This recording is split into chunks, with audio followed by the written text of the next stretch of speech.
শুভ সকাল বন্ধুরা, তোমরা সবাই কেমন আছো? আশা করি সবাই খুব ভালো আছো। তো আমরাও ভালো আছি। আর আজকে অনেক দিন পর আমি আবার একটা ভিডিও করছি। তো যাই হোক, আমি এখন চলে এসেছি আমার বোনের ওখানে। তো আমার বোনের ওখানে এসছি কালকে। তো আজকে সকাল সকাল উঠেই আমরা সবাই মিলে যাচ্ছি, দেখতে পাচ্ছ অটোয় করে। আমরা একটু বাজারে যাচ্ছি, কিছু কেনাকাটা করব, বাজার করব সব কিছু। তো তার জন্য ব্লগটা তোমরা দেখতে থেকো। এবং আমাদের বন্ধুরা দেখতে পাচ্ছ তো দুপুরবেলায় খাওয়া দাওয়া সবার হয়ে গেছে। আর এখন বাজে বিকেল 4:30 মতো। আর এখন আমরা দেখতে পাচ্ছ আমার বোন হাতে মেহেন্দি পড়ছে। আর আমার হাতে মেহেন্দি পড়া হয়ে গেছে, তো আমি আমার হাত করছি। আর আমার বোনের হাতে মেহেন্দি পরিয়ে দিচ্ছে আমাদেরই একটা বান্ধবী, আমার বোনের বান্ধবী। তো মেহেন্দি করে দিচ্ছে, খুব সুন্দর মেহেন্দি করে, দেখতেই পাচ্ছ কত সুন্দর ডিজাইন করে নিজের মন থেকেই। আর ও খুব সুন্দর হাতের কাজ করে। আর এখানে তো হচ্ছে এই যে আমার হাতে করছি না, হ্যাঁ এটা তো করছি না, এটা সরবছ না।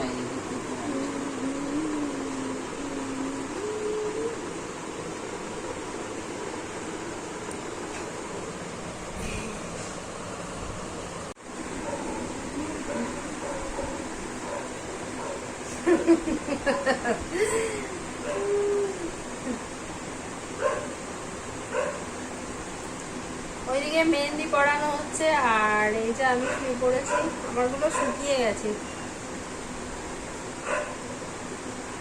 এখন রাত কটা বাজে একটু দেখে নিই। 10টা বাজতে যায়। তো চলো বন্ধুরা, গুড নাইট। হ্যালো গাইস, দেখতে পাচ্ছ সকালবেলা এখন কটা বাজে বলে দিচ্ছি, 9:33 বাজে। আর এই যে সবার স্নান টান হয়ে গেছে। আর এখানে দেখতে পাচ্ছ আমাদের দেবাঞ্জনকে পরে দেখাচ্ছি। এই দেখো এখন চা করেছে, মুড়ি মেখে দিয়েছে। এই যে মায়ের কালকে খুব জ্বর এসেছিল, চোখের নিচে টিচে খালি পড়ে গেছে।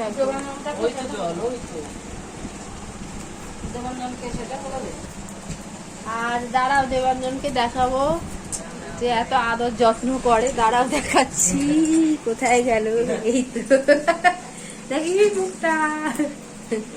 এই তো, এটা হচ্ছে আমাদের ছোট জামাই। দেখো বন্ধুরা, আজকে আমাদের দুপুরবেলা রেসিপি দেখতে পাচ্ছ পাবদা মাছ। পাবদা মাছের কি বলে এটাকে? পাবদা মাছের ঝাল। আর ইলিশ মাছের মাথা দিয়ে কচুর শাক রান্না হয়ে গেছে। এই তো ইলিশ মাছের মাথা দিয়ে কচুর শাক আর ইলিশ মাছ রান্না হবে।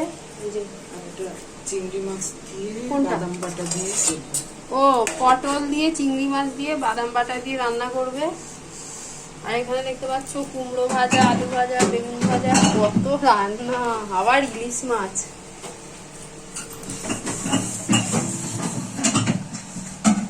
নাম্বারগুলো নিয়ে না।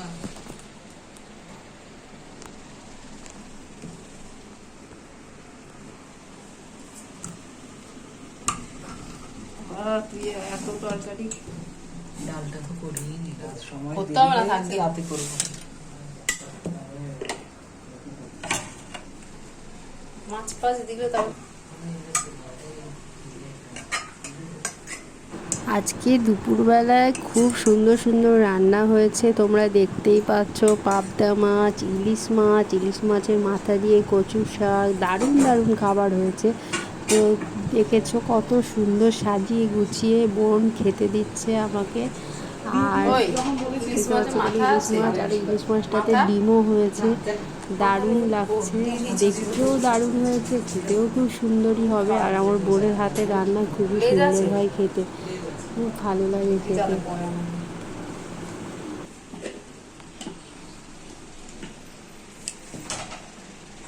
এই ওই টুলটা নিয়ে না,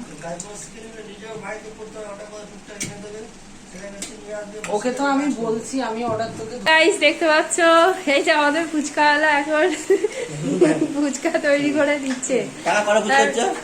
বাকিগুলো হ্যাঁ 10 টাকায় কটা ফুচকা খা? এই ফুচকাওয়ালা 10 টাকায় কটা? 10 টাকায় 5 পিস। ও বাবা, স্পেশাল ফুচকা। দেখো দেখো শুধু। আর আরেকজন হচ্ছে এই যে স্পেশালিস্ট দই ফুচকা। এটা খেয়ে দেবো। না মিউনিস ফুচকা। ও মেয়োনিজ ফুচকা। এটা একজন আছে যে জল ফুচকা খায় না, তার জন্য। হ্যাঁ, একটু হাই করে দাও বন্ধুদেরকে। আরেকজন কি করছে দেখাচ্ছি।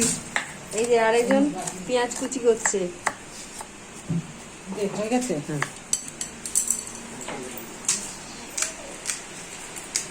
আপনি কি করছেন?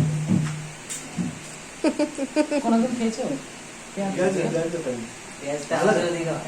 আমাদের ওখানে হয় আর দীঘা থেকে খেয়েছিলাম পেঁয়াজ। এদিকে দেখি না পেঁয়াজ। পেঁয়াজের পরিমাণটা একটু বেশি দিলে একটু মানে আলু বয়েল আলুর সঙ্গে একটু বয়েল লঙ্কা দিলে বেশি ভালো লাগবে। পেঁয়াজে খাই পুরো ভিডিও না করে মাখিয়ে না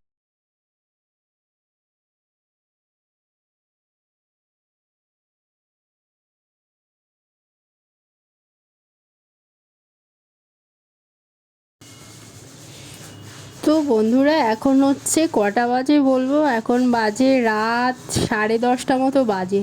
তো আমার বোন ডিউটি থেকে এসছে, এসেই দেখতে পাচ্ছ স্নান করে একদম ফ্রেশ হয়ে নিয়েছে। তারপরে আজকে এখন এই যে রাত্রেবেলায় ঠাকুরের আরতি করছে, ঠাকুরের পুজো করছে। ও প্রতিদিনই এইরকম রাত্রেবেলায় এসে ডিউটি থেকে এসে যতই রাত হোক স্নান টান করে তারপর ঠাকুরের পুজো করে এরকম এইভাবে।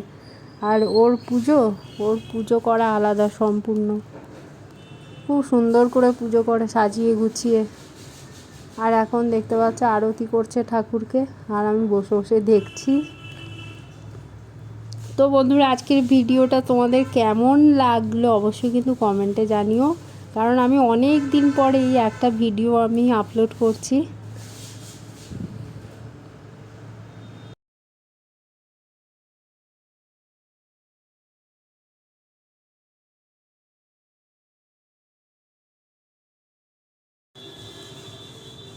তো বন্ধুরা এখন বোন কর্পূরের একটা আরতি করছে গোটা ঘরে, ধুনো কর্পূর সব একসাথে করে সেটা দেখাচ্ছে গোটা ঘরে। তো যাই হোক আজকের ভিডিওটা আমি এখানেই শেষ করছি। দেখা হচ্ছে আবার অন্য কোনো দিন অন্য কোনো ব্লগে। তোমরা সবাই ভালো থেকো এবং সুস্থ থেকো, আর ভালো লাগলে অবশ্যই আমার পাশে থেকো। Tata, by.